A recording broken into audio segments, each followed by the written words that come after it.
Welcome to psychology. பிரச்சனையை சிறிதாக பாருங்கள். இதுதான் இன்றைக்கான டாபிக்.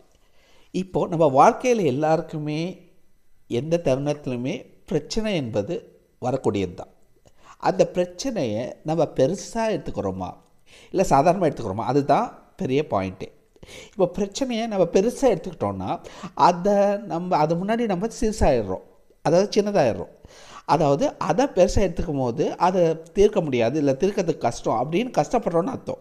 இதே பிரச்சனையை சின்னதாக பார்த்தா அதை நம்ம பொருட்படுத்தாமல் அதை தீர்த்து விடலாம் எப்படியோ அப்படின்னு நினைக்கிறோன்னு அர்த்தம். எந்த பிரச்சனை வந்தாலுமே பார்த்துக்கலாம், வாழ்க்கையில் ஒன்றும் பிரச்சனை இல்லை, பார்த்துக்கலாம் அப்படின்னு நினச்சோம் வச்சுக்கோங்க. அந்த ஆட்டிடியூட் வச்சிங்கன்னு வச்சுக்கோங்க, கண்டிப்பாக பிரச்சனைகள் உங்களை தொந்தரவு பண்ணாது. ஸோ பிரச்சனை உங்களை தொந்தரவு பண்ணாமல் இருக்க நீங்கள் என்ன பண்ணணும்னா, பிரச்சனையை சிறிதாக பாருங்கள். அது பெரிய பிரச்சனை இல்லை அப்படின்னு நினைங்க, அதை விட்டுட்டு பெருசாக நினைக்காதீங்க. Thank you so much.